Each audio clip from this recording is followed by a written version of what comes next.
looking deeper into the everyday lives of today's college students. Up next on Carpe Diem.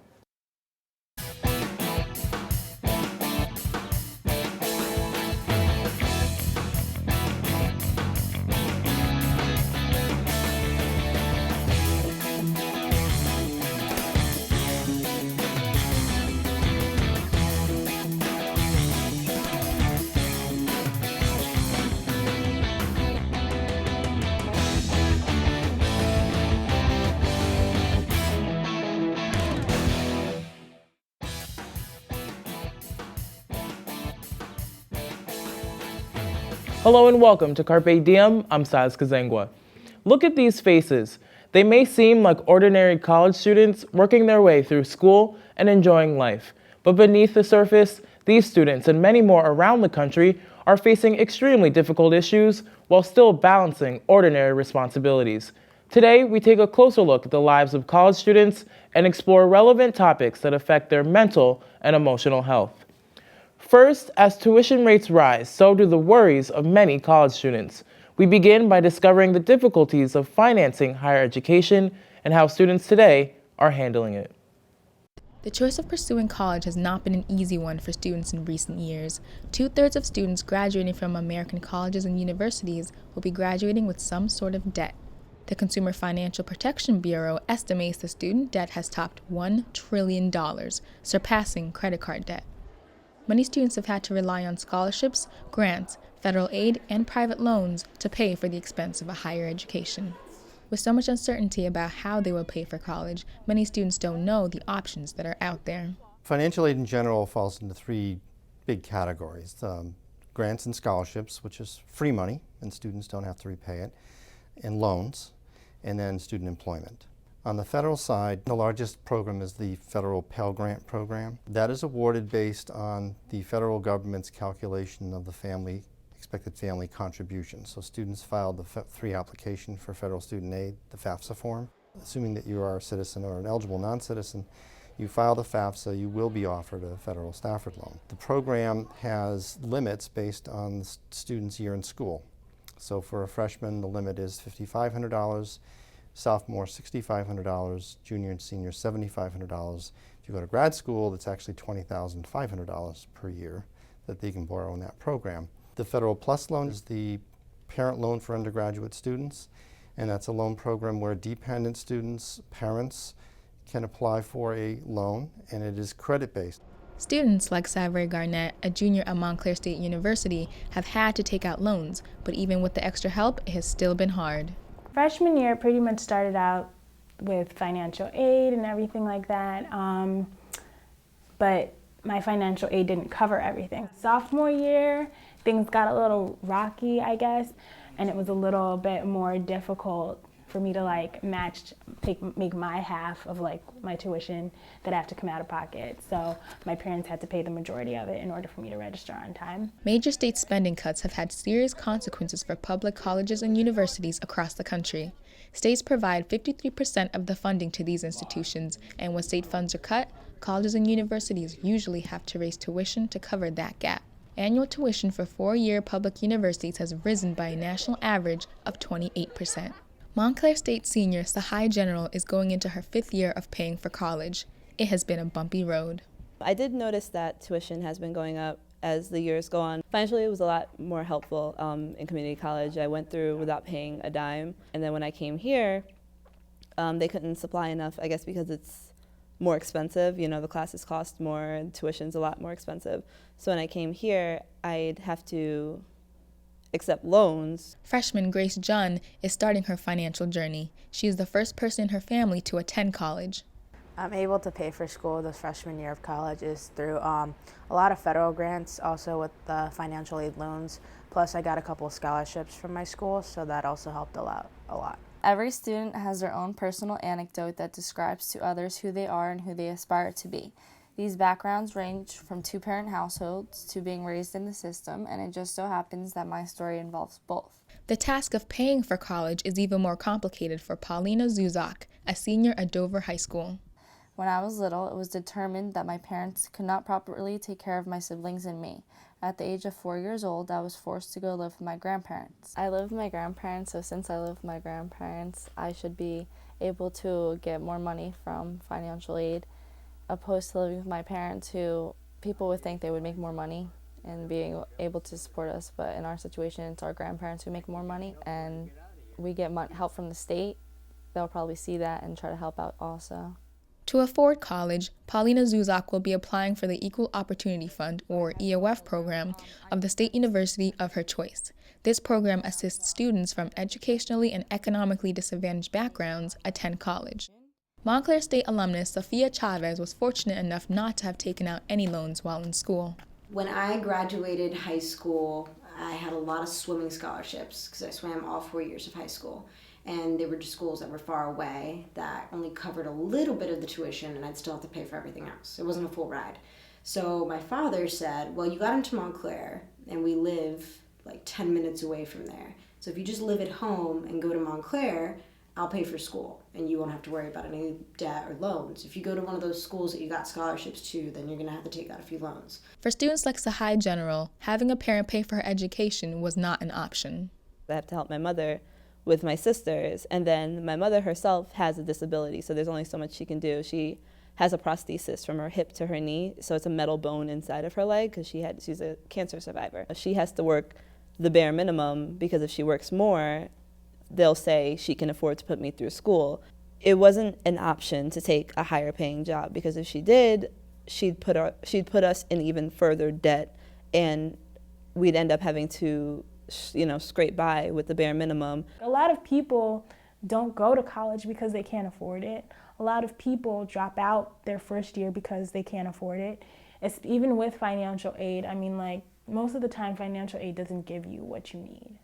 You know what I'm saying? Like, they give you parts of it and possibly try to split it up between your 4 years. And once you go past your 4 years, like, what if you do need to take that extra semester like I do? What if, you do need to take an extra year? What if something happened your freshman year? One thing that's really important, and we try to drill this down on students all the time, is to graduate in 4 years. People don't think about the impact that it has on them when they take longer than the traditional 4 years to graduate. With the rise of college tuition, many students find themselves settling for schools that were not their first choice. Rather, they went to schools that were safeties that saved them money and stress. Oh, I totally settled for Montclair. Montclair was not my first choice at all. It's kind of funny to think about, but every choice you make really influences the way your life is now. Everything was a factor when coming here, and sadly the factor, it was money. To end up going to your safety, it's not bad. It's just that, like, you weren't my first choice, you weren't my second choice, you weren't even my third choice. So you are kind of settling. But at the end of the day, if you look at it, when you go out into the world, you're all getting the same education. Like, it's all the same. Even more difficult than paying for college is finding a job after graduation. According to a study done by the Federal Reserve Bank of New York, the number of underemployed graduate students has risen to 44% since 2001. This means college graduates are taking on jobs that don't require a degree and subsequently pay less. I feel like loans or no loans, it's just really hard when you can't find a job and what you want to do. That's the hardest part. Because you feel like you wasted time and effort, and in those cases you wasted money, you put yourself in debt, and then you go out into the real world and it's like you're standing there with all this experience and this resume that looks nothing like the guy who's been working there for 20 years' resume, but you can't find a job. Can't. I don't even know if I'm going to be able to dive into my career because I'd rather take on more hours at my current job knowing that that paycheck is guaranteed. And then the trillion-dollar question, is college worth it? I absolutely believe it's worth it. There's plenty of evidence to show, research that's been done, to show that students who earn a bachelor's degree over the course of their lifetime are going to earn in excess of $1 million more on average than a student who never finishes a college degree. When I was a kid, I promised myself that, like, I was gonna finish. Like, no matter what, I'm gonna finish. Like, my whole thing was, like, I didn't want to be a hobo. That's what I used to say when I was younger. And I promised myself that I would finish college. So, like, I'm gonna finish. Next, we continue to look at the lives of today's college students. Carpe Diem continues after this. Domestic violence occurs every 7 minutes in New Jersey. La violencia doméstica ocurre cada 7 minutos en Nueva Jersey. 1 in every 4 women will experience domestic abuse in her lifetime. Uno de cada 4 mujeres experimentan la violencia doméstica en su vida. Since 2002, Partners for Women and Justice of Montclair has provided legal assistance to thousands of deserving women striving to escape abusive relationships and secure safety for themselves and their children.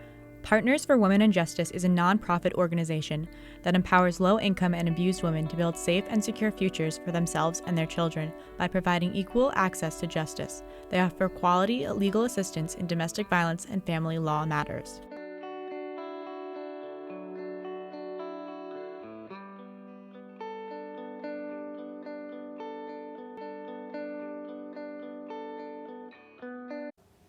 Welcome back.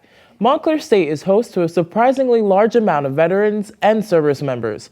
With each person comes his or her own transition from service to student. In our next story, we look at some firsthand accounts of this challenging and emotional process and how Montclair State works to make it easier. In a prior Veterans Day op-ed, First Lady Michelle Obama and Dr. Jill Biden put it best when they said, "Our veterans are some of the most highly skilled, hardest working employees around. They thrive in fast-paced, high-pressure environments, and they've got extensive experience building teams, managing complex logistics, and dealing with cutting-edge technology. The realm of possibility exists. You simply need to pay it forward." The Office of Veteran and Military Resources was created in 2009. The university knew that we were going to see our veteran numbers increase, as well as the number of service members who wanted to come back to school or come to school for the first time to earn their degrees. So the university created the office with the intent of it being a sort of a one-stop shop for service members and veterans at the university who are attending school, going for their undergraduate degree. What made me want to go back to school was the fact that I did not have a degree. I was getting older because I'm not a traditional, student. And I knew that, there weren't going to be too many job offerings, for someone without a degree. Even though I do have military background, military experience, I just knew that the importance of getting a degree would definitely help with my future. The opportunity was there. I think a lot of times people think that a degree or the ability to go back to college is really difficult, especially after like a certain age. And I knew that I had the opportunity in front of me, and if I didn't take it as soon as I could, it would just become increasingly difficult. So I tried my best to, sign up as soon as I could, and obviously it worked out well. The difficulties transitioning from military to student life, it was so many, because the year before I started going back to college, I had just got off state active duty orders for Hurricane Sandy. So I went from doing that for almost 3 months straight, driving all across New Jersey, helping people, doing different things within the National Guard, to coming to a school, to a college, trying to transition myself from being in a uniform every day to walking across campus every day, buying books, something that I had did before, but just the transition from military to student was it was difficult. There was definitely some difficulties going from military, like a very structured military life, to like civilian student life. The guys coming for active duty or military in general, whether it be like reserve or National Guard, they'll tell you that it's a lot scarier than you think it is. Like being around people that have never been in your situation or shoes. I think the hardest part was finding structure in a place there was very little structure. Like, we all know we have to be on class on time and make a certain grade, but it really is left up to you to decide, if you're going to make it to class early, make it to class on time, make it to class later, go to class even, the options, like there's just a lot of options there to things like that, or what career path you want to take. There's not really that much structure. It's like you have to go and find it, and a lot of people are not really used to that. So that was kind of hard, dealing with like less structure and trying to find my own structure. And then seeing if the skills and the world I lived in beforehand translates to where I'm at now. I think having one place where the student veterans go. I don't have the answers to all of the questions, but certainly I know the direction to point the students in to get their questions answered. So it's sort of like a home base. At any given time, you might find a couple of veterans in my office. We have a space for the veterans in the Student Center, the Student Veteran Resource Center, where the students can hang out, do homework, get a cup of coffee. There's a refrigerator, a microwave. So again, in addition to my office, we also have that other gathering point. I believe that peer-to-peer support is just as important as faculty support or advisor support. So having the students get to know one another, whether it's in the classroom or in an informal setting, is very important to furthering their education. Definitely seen a lot of help coming from the Office of Military Resources here. One of the biggest resources has always been Denise Rodak. She definitely helps. I can't just say Denise. I'll definitely say there's a lot of people involved that try to transition like the skills and the jobs and the schools that you went to in the military, and finding credits and like a place for them here in Montclair, and then try to maybe guide you in the right direction, and then also help you, like, whether it be finding a job while you're going to school, or finding a career path for you, or finding interest for you, because it's not only about like, oh, I want to do exercise science. Okay, here are all the exercise science classes. Well, what else are you interested in? Well, I found out that I was interested in like history, and they help guide you in that direction for classes here, making sure like if you want, like when you take the next step past college, that hey, we have a resume writing class for veterans that will help you not only take your degree but also the things you did before and put them into a skill set to put on a resume form. So hopefully we can get you employed that way. The degree wasn't just to hang on the wall. Montclair State has done a lot to help my transition. They have a great staff here that helps with military veteran students. You have Denise, you have Ken Key, and all these people, they're there to help us, as well as other veterans on campus that I was able to talk to and relate to, and that they understood what I was going through as a military veteran student as well. Not only that, but I think like we have our Student Veteran Association, and that greatly helps students transition as well from the military to civilian life, because okay, here's college, here's how to write a report, but it's like, where's the best place to park, or who's the best professor to take for this, who's going to challenge me a little bit more, who else is going to like where's some good place to eat. So it's nice to like sit in a group of people that have gone through your struggles already and can help you, like little insider things to show you, like little tips and tools of the trade. The advice I would give to a soldier or a military personnel trying to go back to school, my advice would be to do it, to definitely do it. I mean, because we do have a lot of advantages, being as though we have military experience, but at the end of the day, to make sure that you have a paper trail and to make sure that you're opening doors to your future, I would say go to school, because if the service is going to pay for it, I would say take advantage of it. There are different programs to help us to get back into school, as well as benefits and stuff like that. And a lot of times I feel like people who are in the service, we do so much for our country, we do so much for other people, and at the end of the day, it's like, okay, you have to help yourself out as well, and going to school, going to college, getting certificates or diplomas or degrees. I feel like that's the best choice that any military personnel trying to transition to a student, that's the best choice they could ever make. See what you want to do first, see what requirements they have, and definitely join a Student Veteran Association, not only just for the camaraderie, but for the networking, for like ability to like see what's in the area or who can help you. And it could be as simple as how to find parking, or it could be a study group, or it could be a place to live, or the next step in college, whether it be going for your master's, your doctorate, or whatever the case may be. Students who are dealing with poor mental health often have a hard time getting help. Unfortunately, there has been a stigma associated with such issues, causing people to endure with shame.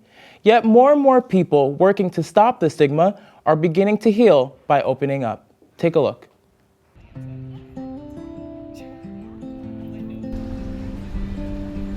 When asked to take better care of oneself, many people immediately think physical or cosmetic. More and more people are not paying close enough attention to a very serious part of health, and that's mental health. Mental health revolves around someone's psychological and emotional well-being. Issues relating to this are very prevalent amongst people, particularly in college students. Meet Michelle Zuzak, a 20-year-old junior at Montclair State University. On the outside, she appears completely vibrant and upbeat, but beneath the surface, she deals with an array of emotions due to significant issues that can sometimes take a toll. I'm going to school full-time, obviously. I also work 3 part-time jobs. I have a lot going on at home. My parents were addicted to drugs and alcohol. When I was 7 years old, I was actually put into the system with DIFUS, with DCPMP it's called now. And we were put into a kinship legal guardianship program where we would live with a family member instead of our biological parents. I do have 5 siblings. We did not all grow up together. I lived with my grandparents with my younger sister and my younger brother, and that's it. And that was very hard being away from them. My heart was broken, like my heart was taken out of my chest. Your parents are supposed to be the ones that love you the most, and yet I didn't have that. My grandmother in particular is sick. She has like the early onset of Alzheimer's. So going home and taking care of her has been a big part of my life for the past year and a half. I'm a ball full of emotion because I go from heartbrokenness to mending the heart and then having to take care of the people who've taken care of me. So there's just a lot of things that go with that. Dr. Sudha Wadwani, psychologist for Montclair State University's Counseling and Psychological Services, also known as CAPS, talks about the kinds of pressures college students are facing today that are affecting their minds. There's so many pressures from so many different directions. College is such a stressful time, and today's college students are juggling so much. They have jobs, they have relationships they're juggling, family obligations on top of academics. As a student, there are so many environmental challenges and stressors. Racism, oppression, homophobia. Many students are coping with a history of trauma, a history of violence, bullying, all kinds of levels of pressure and discrimination. Add all of this together on top of daily life challenges, a paper being due, student leadership activities, not finding a parking spot, so even those daily life hassles on top of the long-term issues. These are experiences that our students are facing. With the combination of deep stress, pressure, and hardship, many are dealing with poor mental health and are going untreated. According to the National Alliance on Mental Illness, 40% of students with diagnosable mental health conditions did not seek help, and the number one reason why is the stigma.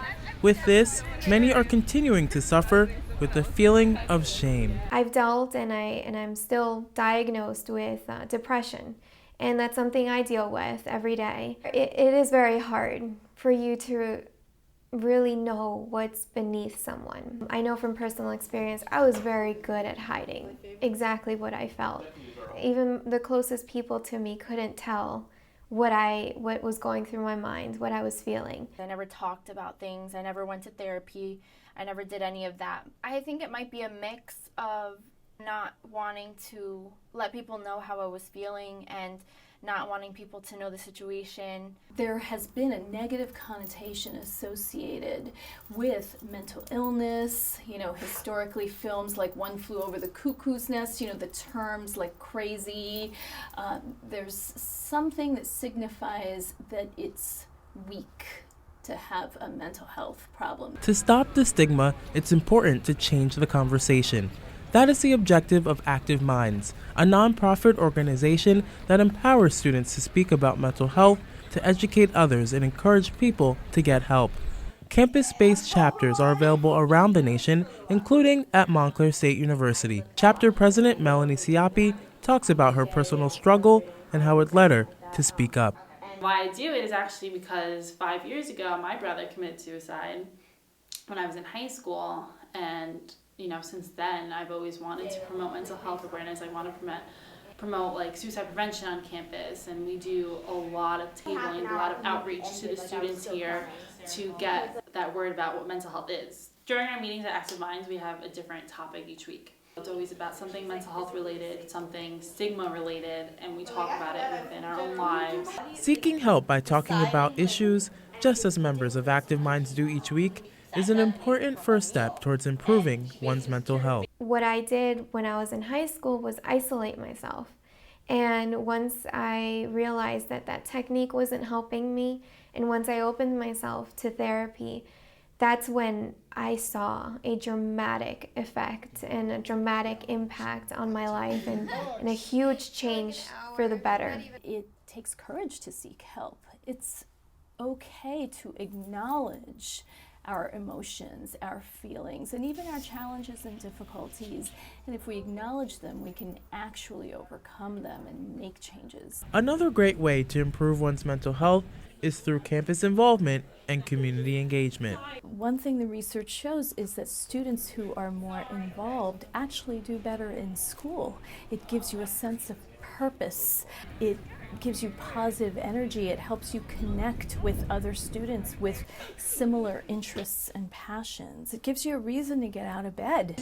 For Michelle, her involvement on campus and in the community has led her to feel better days while inspiring others. This year has been very, very stressful on me personally. Michelle has been a great person that I've been able to kind of go and express my feelings, or if I'm sad, she's able to kind of encourage me and push me. Through the leadership positions that she has on campus, these are her outlets to everything that's going on in her. So it's a great way for her to cope. By changing the conversation comes a greater awareness on mental health. With campus resources, major initiatives, and huge support systems, many are realizing that things do get better and the importance of never giving up. It's okay to not be okay. It is okay to have bad days. It's okay to be depressed, and that doesn't mean that you're weak. It just means that you're human. I have depression, post-traumatic stress disorder. A lot of people that suffer from mental illness think that they're alone, and it's not the case. It does get better. From someone who has been in a very low place, I have self-harmed, I have attempted suicide. I am in an infinitely better place because I realize that it's okay to ask for help, and because I asked for help, I'm where I am today. To those who are going through something, it's all right. It's all right to talk about how you feel. Find something that you can express yourself. The sooner that you talk about how you feel, the sooner you feel better. There's been times where I have to go home and take care of my grandparents, and when I'm finished taking care of them or doing what I have to do, I just think, why me? But I kind of turn it around in a positive light. I choose to be successful. I choose to express myself, so I'm choosing a better life for myself. It's great to see people talking about these issues, and we hope this episode will continue this important conversation. Well, that wraps up this edition of Carpe Diem. For more information on this or any other episode of Carpe Diem, write to us at the email address on your screen, carpediem@mail.montclair.edu, or call us at 973-655-5158. Until next time, I'm Silas Kazengwa. Thanks for watching.